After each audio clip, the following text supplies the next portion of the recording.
You know, we really find ourselves living in a modern day Babylon, whether we like it or not. Is that true? We really are in a modern day Babylon. Secular paganistic culture of self-worship is so prevalent. You only have to walk outside these doors, encounter the first couple of people to know that that's where things are at. You know, Babylon put forward the golden image. Do you remember that? You've got to bow to the golden image. Today we find ourselves having to bow to opinions. We have to capitulate. We can't say certain things. We've got to have the right opinions. That's bowing to the golden image. We sacrifice our young, and uncleanness is rampant. We're in a modern day Babylon. I could go on and on. I could give you parallels, but I just want you to see that. That's sort of our framework for this morning. And I want to encourage us that we, like Daniel, we need to learn how to thrive in Babylon. And I really feel this is probably a great sharing to start the whole day this morning. Is just to look at Daniel. And there's something about the life of Daniel which is really, really important. That's what I want to look at this morning. Like Daniel, we too need to develop the courage that when the crisis hits our lives that we can stand firm. Does that make sense? And so the Christian worldview is one that says this. It says we need to be prepared for times of trouble.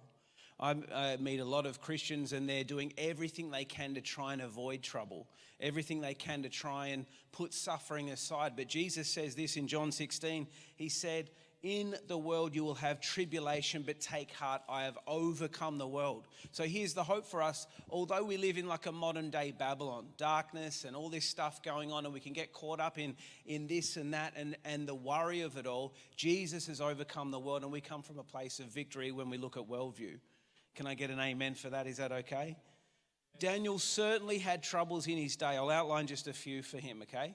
He certainly had troubles. He was taken from a foreign land, for starters, taken out of his homeland and put in a completely foreign land.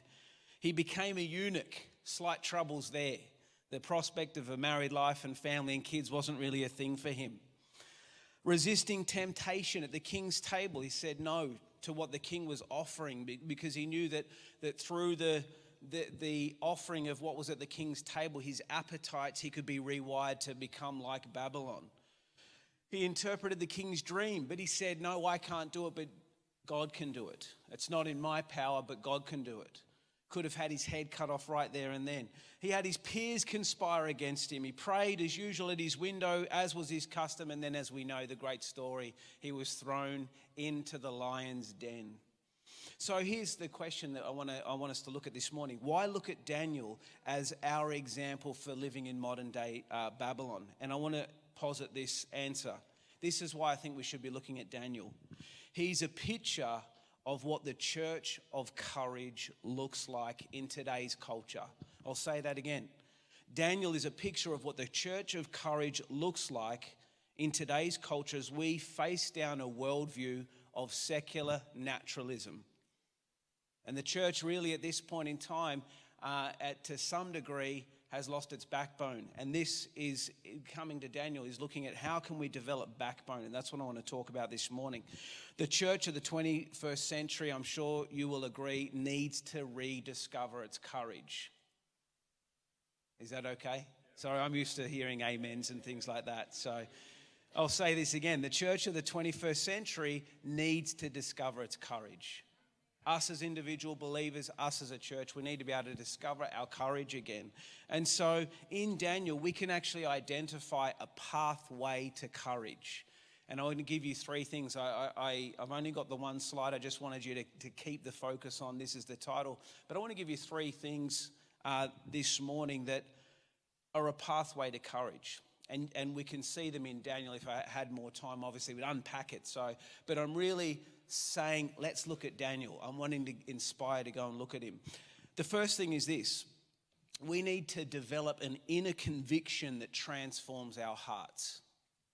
That's the first step. We must come to a place where we can develop an inner conviction that transforms our hearts. I'm going to come back to that point in a minute. I'm going to outline 5 ways that I think we as believers and we at the church, we in the church should be looking at to develop our conviction. Because here's the thing. I don't know any courageous act done that didn't come from a place of conviction? If you can tell me one, I've thought about this. You know, when you see an act of courage, there's a conviction about something on the inside. People without conviction don't act courageously. So we must develop an inner conviction that transforms our heart. Also, the second thing is this.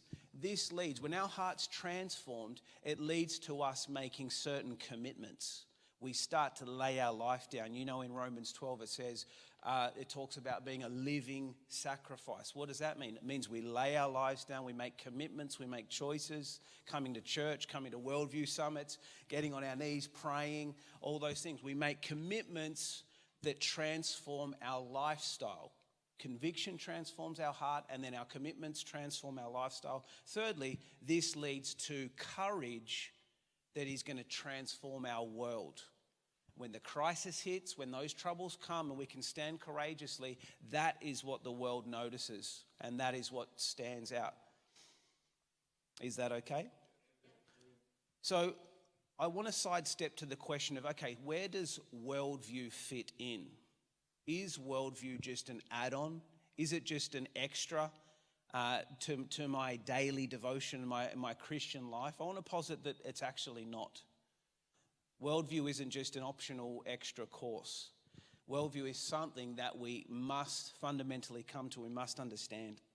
So the best way we can start is we have to develop conviction. Remember I said that at the start. Conviction leads to commitments that leads to courage. So let's start there. Here I want to give you 5 things that I believe, and we can look at this and I could unpack and pull out the points, but time is probably going to limit me doing that. But I want to give us 5 things that we can see in Daniel that we can operate by that gives us courage in this culture that we're in, which I'm calling a modern day Babylon. Here's the first thing. This is where everything starts. This won't be shocking to you, but point number 1, know God. Point number 1. This is where everything starts. I must do everything in my capacity, whatever I can do. If it's going out for a walk and talking to God, if it's getting on my knees in my lounge room and praying, whatever, I must know God. I've got to connect with him. I've got to talk with him. He's got to become my God. I can't remember which, I think it was Daniel that said, my God will save me. He can't just be God out there. He's got to become my God.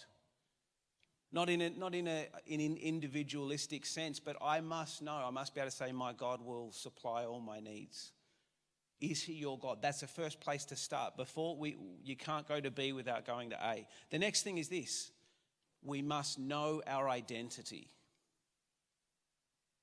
Know God, and then from there we must know who God says we are. See, the worldviews that we buy into, they tell us a different story. You're just a meat bag floating through the universe, and you don't have a soul, you don't have a spirit, so just drink and eat, and for tomorrow we die. That's a worldview, that's a philosophy. Know God, know your identity. The next thing is this. We must then begin to think our identity. It's not enough for me to know who I am. I then must be able to think it and walk it out. Know God, know my identity, and now I'm walking in my identity. These are the things I'm positing that as believers, we need to make this our priority, because this is going to start to build a conviction in our inner heart. The fourth thing is this. We must build our worldview. I'm just wanting to put it into context. Where does worldview fit in? Is it an add-on? It's certainly not an add-on. It's an imperative. We must develop an understanding. Love the Lord your God with all your what? Heart and mind, okay? I can never remember the order. Is it mind, heart, spirit, soul? There's like 4 key things. And the key thing is this. Mind is in there. Loving the Lord God with all our mind means that we are continually being renewed in our mind. Does that make sense? Okay? And the 5th one is this. As we go through that, as we know God, know our identity, live out our identity, build our worldview, our understanding of the world that we see, which Pete just so brilliantly then just gave us that what is a worldview. The next thing is this. We must live reverently. Do you know what that means? It means we must come to a place of humility. We must come to that place of being able to humbly bring things across, humbly stand in courage, humbly know that God will save me. But if he doesn't, I love that line in Daniel that when his three mates, Shadrach, Meshach, and Abednego, God will save me from the furnace, but if he doesn't, it's okay. It's an incredible statement of humility. I'm positing that those 5 things, that's the place that we need to start in order to start conviction bubbling over. Daniel, what's incredible about Daniel is that he built in his customs. As you read through Daniel, it'll say, as was his custom. Now, I know when I look at Daniel, I go, I know he had a conviction because he laid his life down. He had customs, he had commitments, and those commitments transformed his lifestyle. I just want to outline three areas of Daniel's life. And if you do have a Bible, you can put your finger in Daniel, or you can just take down the reference that I give you. But here's the first point. Daniel demonstrated his conviction by denying the food offered by the king. I'll say that again. Daniel demonstrated his conviction by denying food offered by the Babylonian king. Daniel chapter 1 verse 8 says this, but Daniel resolved that he would not defile himself with the food offered by the king, or with wine that he drank. Therefore he asked the chief of the eunuchs to allow him not to defile himself. And it says this, verse 9, and God gave Daniel favor and compassion in the sight of the chief of the eunuchs. Key word there, resolved. Why did he resolve? Because there was a conviction already in Daniel's heart. He's a Jewish boy raised up in the palace there. He was part of the royal family. So he knew there was a conviction there. As a good Jewish boy, he would have known his history, he would have known those things. And so he went into a foreign land. Although he went into a foreign place, he knew, I'm not going to be rewired by Babylon. And that was what was so attractive to Nebuchadnezzar about Daniel. You see, Daniel knew this one thing. If Babylon starts to rewire me, then I'm gone. I become part of the system. And so it wasn't just a matter of Daniel being just clinical, or I can't eat those. They had pretty strict food laws. He knew that if I take from what the table that Babylon's offering me, if I give my appetites to it, I'm going to be rewired. I'm just going to go after the things and the gold and all those other things. So Babylon knows that to rewrite you is through the appetites of your heart. Have it just to think about now. What is always at you? Watch this TV show, do this, stay on the couch, don't get to God. It's Babylon rewiring you. It's appealing to your appetites. What guards you against that? A conviction in your heart. Do you know this? Conviction is the backbone to courage. Often in our evangelical experience of church, often we don't talk about virtue, the virtues. I love C.S. Lewis because he outlines the virtues so well. If you get a chance to read C.S. Lewis, do it, because he just says things in a fantastic way. 5 minutes, thank you, Pete. All right. Conviction is the backbone to courage. All right, I'm going to go on with my second point now. I've only got 2 more, so that's good. Okay, number 2. Daniel's commitment to humility allowed God's worldview to smash through.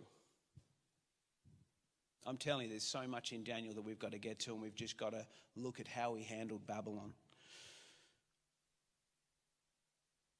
I haven't put the chapter number down. I think it's chapter 2, verse 17. It says this, then Daniel went to his house and made the matter known to his 3 mates.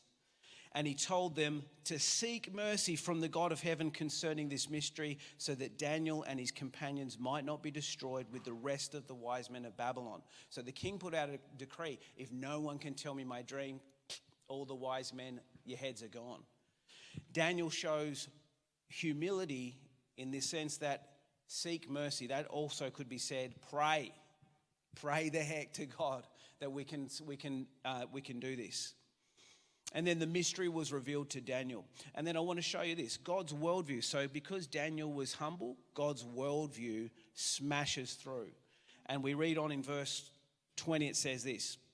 I want you to hear God's worldview here. The Christian worldview. It says this, Daniel answered and said, blessed be the name of our God. This is once they received the interpretation. They weren't talking to the king yet. But Daniel says, blessed be the name of God forever and ever, to whom belong wisdom and might. He changes times and seasons, removes kings, sets up kings. He gives wisdom to the wise and knowledge to those who have understanding.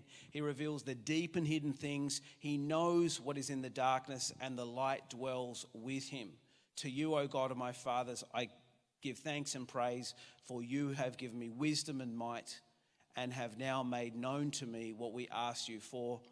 You have made known to us the king's matter. That's just worldview just coming into Daniel right there. That he can go to the king who's got this Babylonian worldview going on, and he's about to tell the king what's what. Last point. Daniel kept praying with the window open, as was his custom. This last point reveals Daniel's courage. You know the story as well as I do. There was a conspiracy afoot. Did you know that? There was jealousy. And so they went to the king and they convinced the king Nebuchadnezzar to make a law. Or was it Darius? I think it might have been King Darius. To make a law that you had to pray only to the king. That you couldn't pray to anything else, any other god. And so what does Daniel do? He just does what he always does. He goes into his room, opens up the shutters, gets down on his knees, and praise. Now, you could imagine someone going, Daniel, it's okay, but just shut your shutters. No one's going to know. But no, what does he do? He opens the shutters. Why is that? Because he knew there was a whole Jewish people there that were looking at him, that drew courage from his action, so he wasn't going to shut the shutters. He's going to keep them open. He's going to pray in front of the window, knowing where he was probably going to end up, which was the lion's den. Which brings me, lastly, finishing up off. These customs were based on his convictions that allowed a courage to be formed in his life. Daniel's customs were based on his conviction that allowed a courage to be formed in his life. And when the crisis hit, Daniel had the courage to overcome, and the situation was turned.